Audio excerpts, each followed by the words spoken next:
All right, here we go. In three, two, one. Hello, and welcome to Know the Score. I'm your host, Don Delarente, and I'm joined by my co host, the Libra icon, Dwayne. What's going on, Dwayne? Woo, man. Well, we are in the sports lull, but we got a lot going on to recap, so let's get into it. Before we get into the recaps, just letting everybody know that Know the Score can be found on the CSPN. The CSPN can be found on the web at cspn.us. You can also subscribe to Know the Score through iTunes, Google Play, SoundCloud, Stitcher Radio, Spotify, YouTube, or through any podcasting platform. Just search Know the Score. So, Dwayne, the NBA season has come to an end, and the Oh, Toronto Raptors, they are the champions. They defeat the Warriors in 6 games to win their first NBA championship. Kawhi Leonard wins his second finals MVP. He's the third person to win the finals MVP with two different teams, following Kareem and LeBron James. And he's the only player to win finals MVP in both conferences. we the know. This was a series of weird proportions. The Raptors won all 3 games at Oracle Arena, and the 2 games that the Warriors won came in Toronto. So, uh, weird splits on the home and away when it comes to who has the home court advantage in this series. But just your overall assessment before we dive a little bit deeper into some things that happened to the Warriors in Toronto and how they looked and them capturing their first title. Well, yeah. So, first off, shout out to the Raptors. Congratulations to them. This is the first time the Larry O'Brien Trophy's been outside of the United States. So that's definitely something, especially since the Stanley Cup has seemed to reside in the U.S. So really Canada's first big sports trophy since 1993 with the World Series Blue Jays and the Stanley Cup winning Canadians. So shout out to the country of Canada, Canada's team. Raptors getting a lot of love.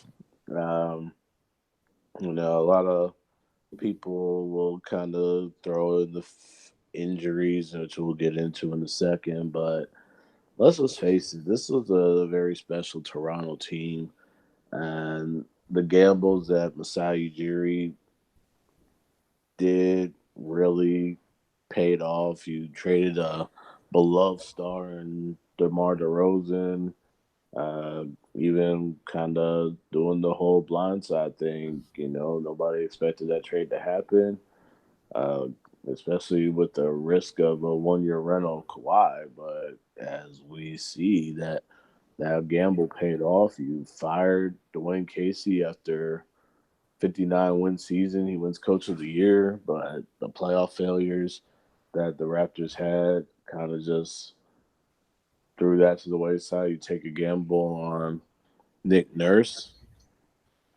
and that gamble paid off as well. So a lot of gambles were made by Toronto to improve this team to try to get over that playoff hump, and they did it by beating probably one of the best teams ever assembled in the last in this decade at least. So, congratulations to Toronto, and we can't wait to see what happens next.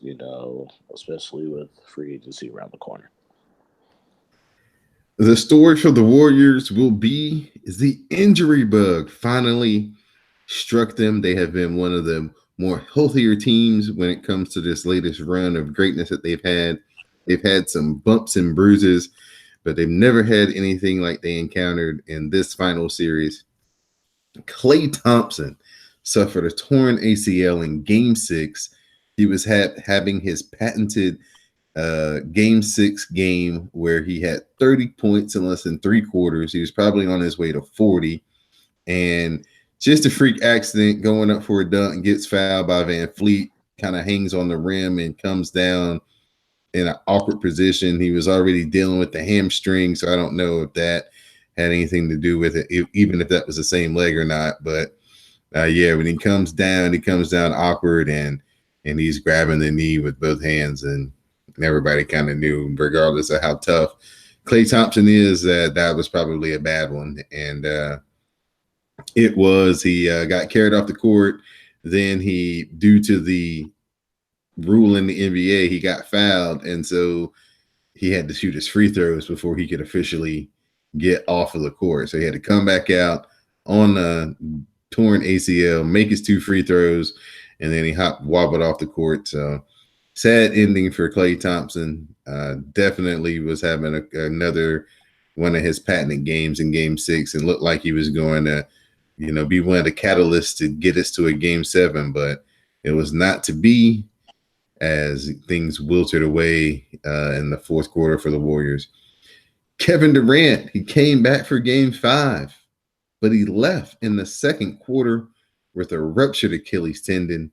And of course, that sent just shockwaves throughout the whole NBA and the Twitter sphere, as everybody is now a doctor and talking about he shouldn't play, and it was such a risk and a gamble, and they were forcing him to play, and all the stuff that's surrounding all of that stuff when a superstar gets hurt like this, when everybody's watching. All right. So we'll start with Klay Thompson in your regard, Dwayne. Both these guys are free agents, Klay and KD. I think that more than likely Klay Thompson will be a Warrior for all of his career. I don't think that he is going to be one of these players who chooses to leave in free agency or he gets traded. I think that they will, he will retire probably before that happened, just in my estimation. How do you think this affects his deal? Do you still think he gets, his maximum value, or do you think they'll try to, discount it a little bit because of the unknown coming back from the knee? Or is it just going to be business as usual, sign him up, and when he's healthy to go, he'll be the same old Klay Thompson? Well, I think he's going to come back to Golden State, like you said. I agree with that. I also think that he comes back. If this was maybe 10, 15 years ago, when ACL injuries were kind of pretty frequent, and then we kind of didn't see how well people performed after that.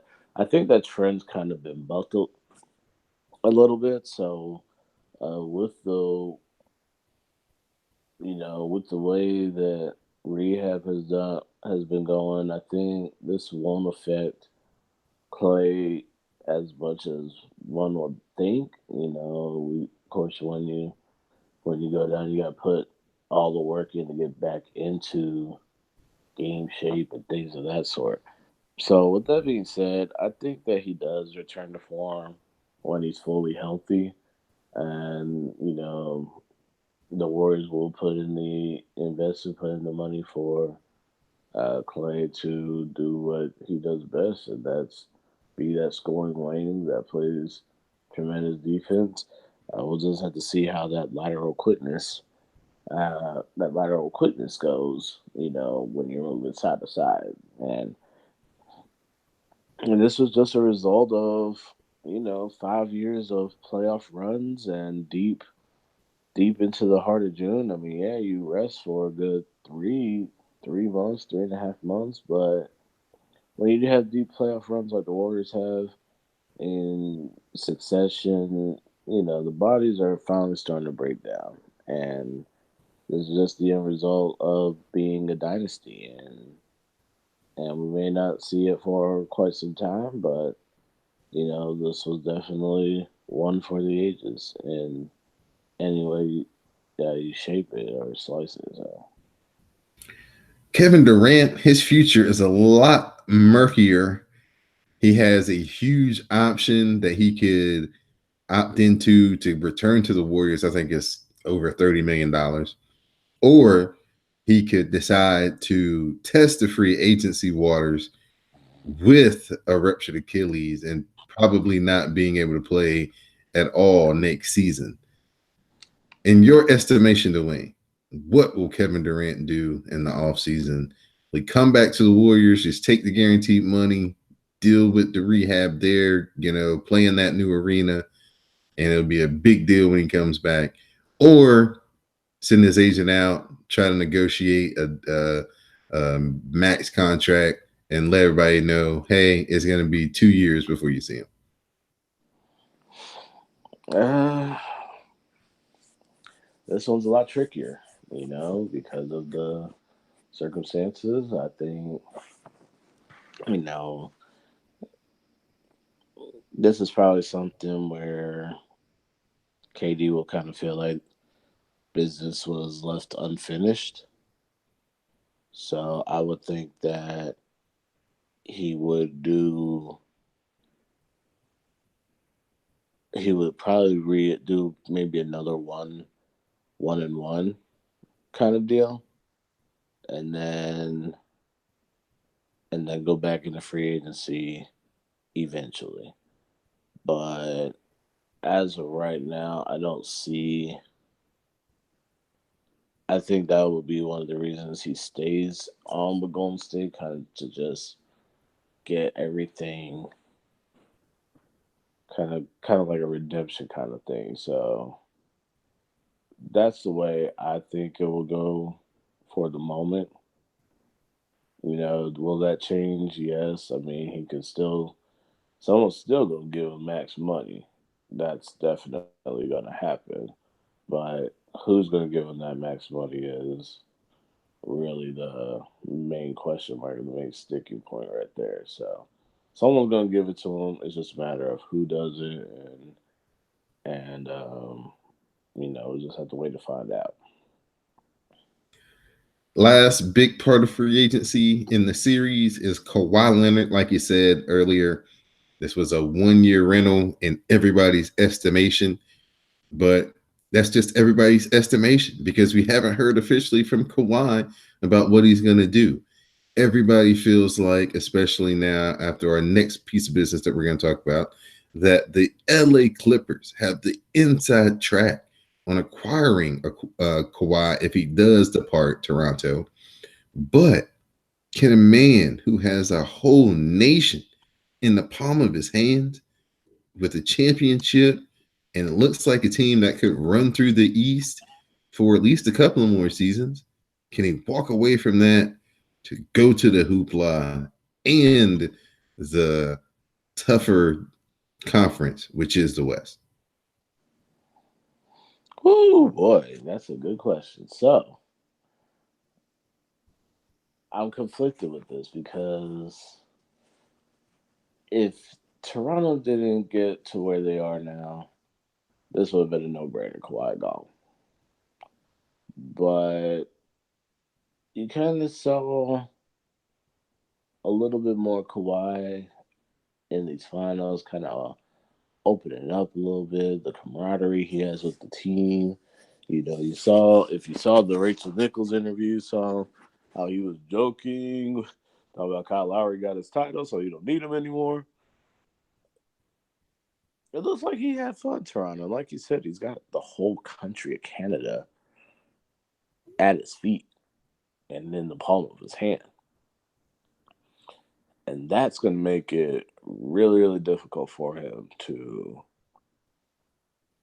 go. But the thing that I think would pull him away from Toronto is the fact that he is a California kid. He is home is where the heart is, and I think his heart is still in California. So I think he would. You do have the luxury of being able to run through the East and being able to go to multiple finals, and you have a winner in Toronto. And you also have a good team in LA. Let's not act like the Clippers were a doormat. They were the eighth seed in the West, and surprisingly took the Warriors in 6 games when everybody thought they were going to be swept before, given past history. So at the end of it all, I really can see Kawhi leaving Toronto, as tough as it would be to leave everything that you're pretty much, when it comes to basketball, you are a god in that country. But I think Kawhi is rooted in California. He's deeply rooted, you know, where he's from. He's always wanted to go west, and that's all I got for that. All right. We're going to shift over to some news that broke last evening upon this recording. Anthony Davis is going to be an LA Laker. The trade has finally happened. The Lakers are going to trade Lonzo Ball, Brandon Ingram, and 3 future first-round picks, including this year's number 4 pick, for the All-Star Center. So all the dreams and grandeur of Pelicans fans who had a thought that maybe Zion would team up with Anthony Davis, those are out of the window. Anthony Davis, though, through his agent, has stated that any place that he was traded to, if he got traded, would be a 1-year rental, and he plans to enter free agency after next season. So Dwayne, the Warriors, they have injuries. 2 of their best players are probably going to miss a majority of next season. The Lakers have finally added the piece that everybody knew that they were after, gave up some young players that were probably not developing as fast as they'd like. Does this switch the balance of power over to the Lakers for next season? Or is, coaching? I don't know if anybody thinks that Mr. Frank Vogel is going to be, the juice on the sidelines. Is that going to be ultimately the thing that holds them back? And will, after about 40, 35 games, will there be a coaching change at LA to try to get this thing jump started? I don't think there'll be a coaching change. I think we got a situation where Jason Kidd's on the bench, remember. This is true. And they did cover Jason Kidd. They wanted Jason Kidd on that staff. But I think that, we know how impatient Laker fans are. And we know how impatient the Lakers staff could be. So if this does not work with Frank Vogel, I think it's a possibility he could be the he could be the sacrificial lamb. So with that being said, I think they'll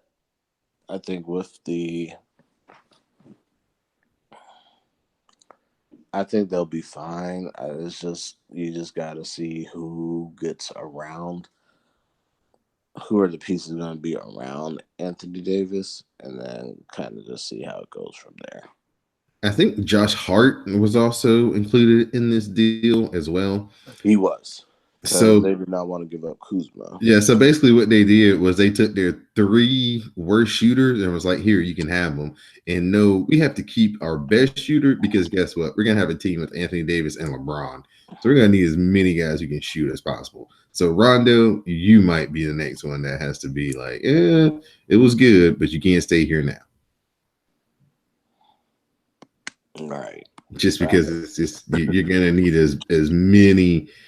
Kyle Korver, I wonder if he's got some, if he's a free agent or if he can get traded over. LeBron's going to have to try to get, his guys he knows who can shoot to come join him, because that's the only way this is going to work. They're going to need so much space to play Anthony Davis and LeBron on the same team. All right. This ain't the All-Star game where they're going to be able to just run and jump at will. Yeah, and Also, you got to think of the fact that with with the space that is going to be needed, you're going to need the shooters, but you're also going to need a very skilled passer. So if Rondo doesn't come back, then who's going to be the skilled passer that could get those shooters the ball and get it pretty quickly, get it on the dime so they can level up and do their thing.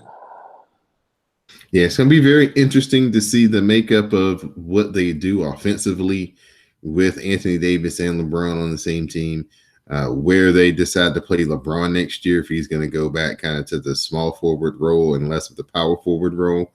So, very interesting things for the Lakers, but they have their hope. They've landed their big fish through trade. So, we'll see what they do in free agency. Speaking of which, the offseason is going to be filled with the draft, which is coming up. I think it's on Wednesday or Thursday night. I think it's Thursday night. The Pelicans are expected to trade that pick that they just received from the Lakers. So we'll see what kind of action they get there. Kobe White, the point guard from North Carolina, appears to be moving up, and he's likely going to go 6th to the Phoenix Suns. A lot of people had him around 10 to 12, but he seems to be, gaining a lot of favor with Phoenix because of his scoring ability and his size. And the Washington Wizards, they fired their GM, Ernie Grunfeld, at the end of the season. And they're reportedly going to offer Toronto general manager Masai Ujiri $10 million a season plus an ownership stake to come run their basketball operations. Whew, that's a lot. That is a lot, man. If you're Masai Ujiri, what do you do? Well, I mean, this would be, you get a nice little chunk of the pie. Chuck the deuces to Toronto, said, "Hey, man, I got you a championship, but I'm about to go take this $10 million in this ownership." And be like, yo, I'll come back and celebrate this in 5, 10, 15 years when y'all have the celebrations.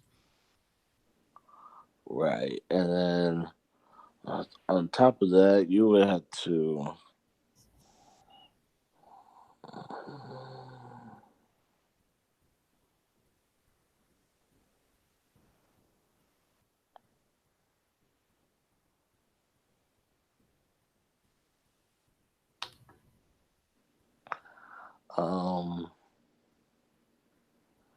Here's my thing. Can we run that back real quick? Yep. All right. All right. 3, 2. Just start off with the question again. Okay.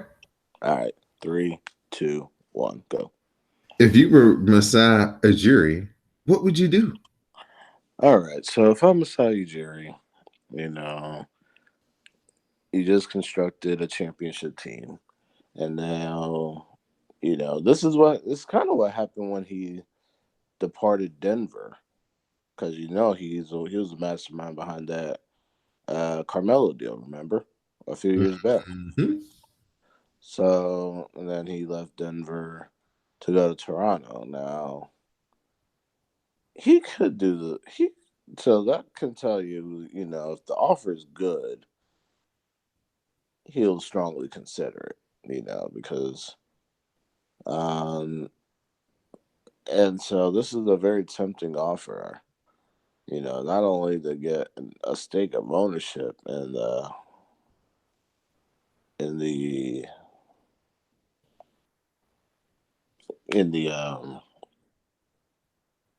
what's the word I'm looking for?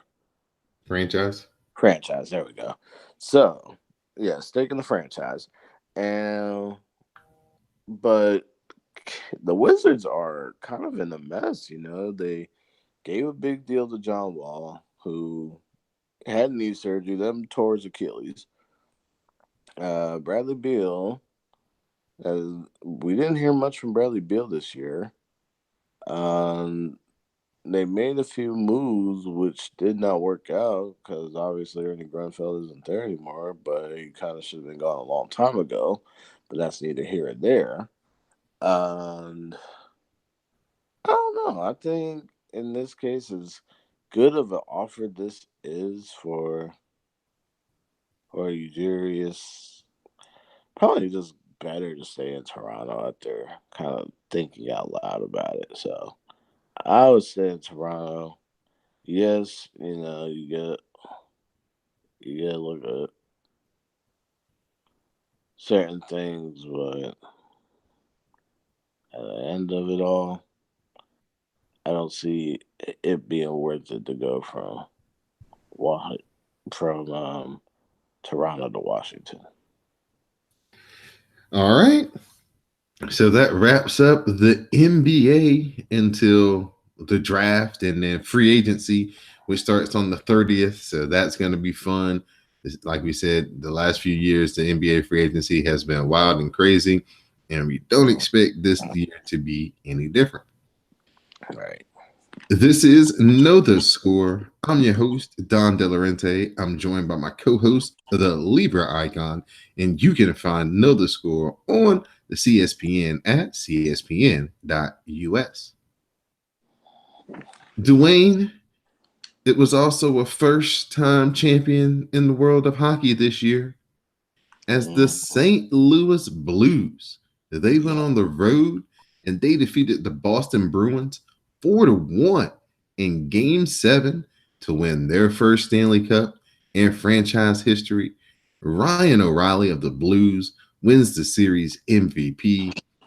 Rookie goaltender Jordan Binnington put on a show the last two games as St. Louis proves to everybody that yes, the small market little teams that can succeed and knock off the big boys as they defeated Boston on the road, which was even more impressive.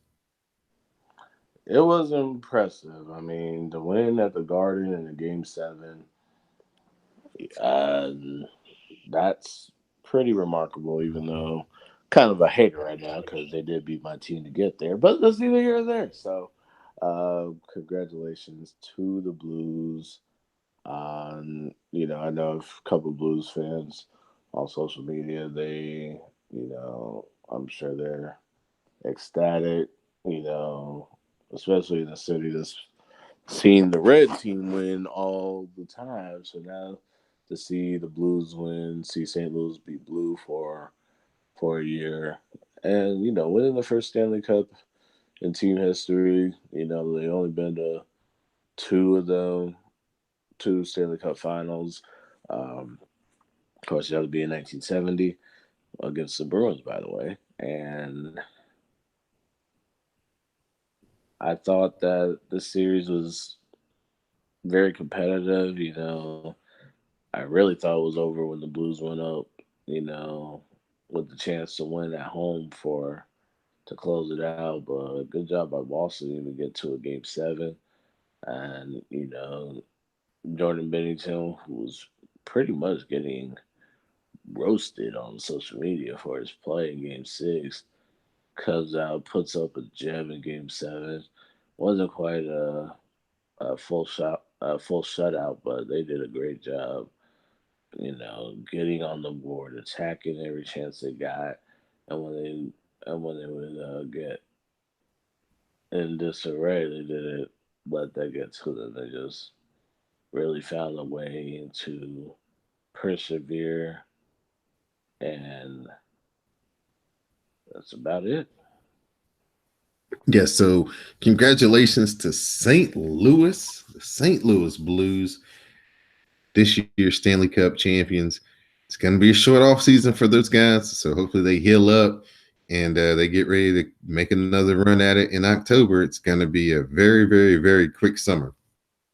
Very quick. And our final piece of business on this week's episode, we're going to talk a little baseball, some things on the field, but one disturbing thing off the field. As David Ortiz, he's in stable condition in Boston after being shot in the Dominican Republic. It appears that Ortiz was targeted. The gunman was apprehended shortly after the shooting. David Ortiz was sitting in a nightclub, and this guy walked up on him and shot him in the back. So he had some emergency surgeries.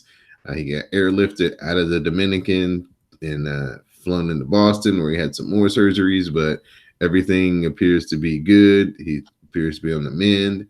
I don't think he's released a public statement yet as far as an interview or press like that, but I'm pretty sure that'll be coming in the next couple of days once he gets a little bit more strength. And yeah, glad that this didn't turn out any worse for Big Poppy. All right. So glad that he's okay. And, this is definitely not something we ever want to report and broadcast. But I'm just glad that that he's okay and that he's recovering, and we shall see what will go down from here. So thankfully he's all right, and let's just make sure he continues to recover and continues to do well. And the New York Yankees, who are in need of power with injuries to Giancarlo Stanton and Aaron Judd, they trade for the major league leader in home runs, Edwin Encarnacion from the Seattle Mariners. Funny note, Stanton and Judge are in Durham this weekend.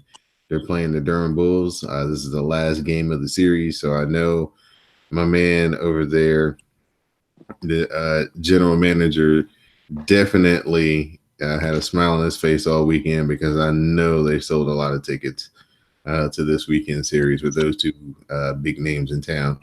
So the Yankees are trying to gear up to get ready for the second half of the season. They've remarkably hung in there. Despite all the injuries that they've had, they still have Tampa Bay Rays in sight. They haven't gotten too far away from them. So they're getting these reinforcements and Encarnacion. So Aaron Boone has a great problem. He's got all this power, and now he's got to figure out somewhere to fit it in every day. So we'll see how this affects the Yankees and if they can make a run and use this power surge to overtake Tampa Bay and hold off Boston in the American League East. Right. And with that too, with that being said too, with the it has been a great job by this Yankee team, and I never like to give a Yankee team any credit, but they've done a great job without these big names and playing good baseball, and with the fact that with the Rays playing out their minds right now, for them to still have them on the radar in the distance, that's actually very sustainable. So when they get to that second half, you're gonna literally have Murderers Row pretty much reunited. So it'll be very interesting to see how all that plays out. Just looking at the races, the Yankees and Tampa Bay are actually tied through the standings. The Rays have one more win. The Yankees have one less loss. Minnesota, they have a 10.5 game lead out in the Central. That's pretty much done, it looks like, unless Cleveland just gets on a tremendous run. And Minnesota has some injuries. Houston, they're out in front by 9.5 games over Texas. In the National League, the Braves, they have a 2.5 game lead over the Phillies. The Mets are kind of lurking. They're at 7.5 back. They're trying to get back to 500. They lost today. Nothing new there though. The Central, the tightest division in all of baseball. Well, Milwaukee and the Cubs are tied with identical records. St. Louis, 3 games back of those two teams. And then the Dodgers, they're pacing the National League West. They're have a 9.5 game lead at the time of this recording. So those are updated MLB standings. Looking at the wild card, your 2 wild card teams in the American League would be Tampa Bay and Texas. And your 2 wild card teams in the National League would be whoever didn't win the National League Central between Milwaukee and Chicago and Philadelphia at the moment. But Colorado, Arizona, St. Louis are all less than 3 games back of the wild card situation. So And Cleveland, Texas, and Oakland are all less than 3 games back of the second wild card in the American League. So a little bit more to look at sometimes than just the regular standing. So even though, Oakland is not doing well in their division, they've got a chance to make it in the wild card. Same with, Colorado and Philadelphia. So baseball is about to hit the All-Star break that's coming up next month. And then they'll have their trade deadline, and then we'll be hitting the August and the dog days of the season, and we'll find out who has enough steam, because a lot can happen between now and September. So we'll keep you updated on any big happenings around the trade deadline for Major League Baseball here on Know the Score. So Dwayne, at this time, man, your final thoughts, shout outs, and thank yous. Happy Father's Day to all the dads out there. Happy Father's Day to my father. Happy Father's Day to my grandfather, all my uncles.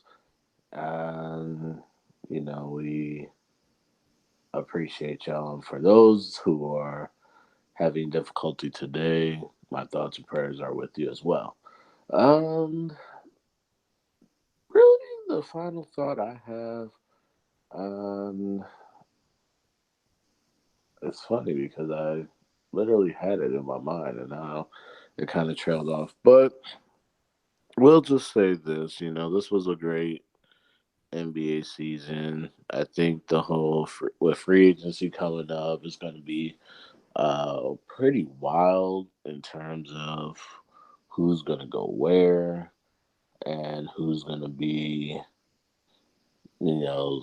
same face, new place kind of thing. So I'm very much looking forward to that. I'm also looking forward to a lot of the um, I'm also looking forward to the draft, the NBA draft. Shout out to Jalen Wilson too. Jalen Wilson who opened his commitment while recruiting after he decommitted from Michigan, and after John Beeline went to the Cavaliers, took that job, and Jalen Wilson ended up committing to Kansas. So for even though Kansas didn't really get like any 5-star recruits, they had a pretty good recruiting class. So very happy about that as a Jayhawk fan. All right. My final thought will be my man Ross Chastain. He declared that he was going to run for the championship in the Truck Series. And in his next race out in the Truck Series, he won. So now he has to just get within the top 20 to be eligible for the championship. And that should be quite easy to do. He's only about 14 points back. And yeah, he's racing really well in the Truck Series this year. He's going to race the most races out of anybody in NASCAR this year, as he's entered in all 3 series. So it was good to see Ross Chastain bring home another victory, his second one in the Truck Series of his career and of the season. So it's good to see him get a chance to win races and be a factor and get his name on TV.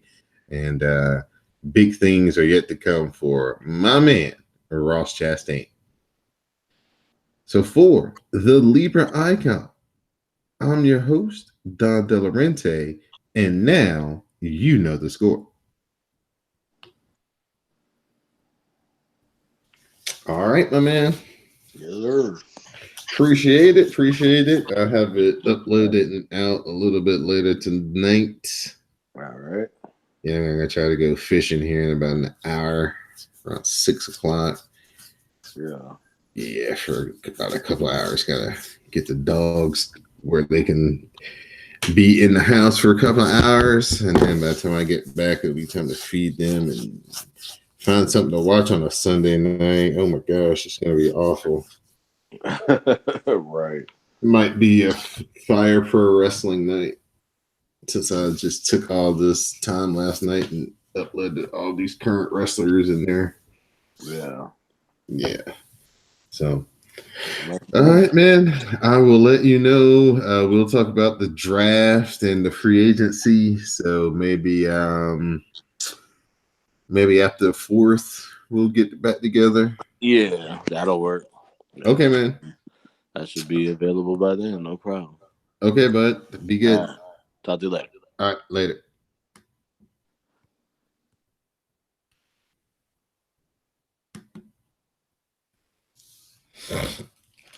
Okay.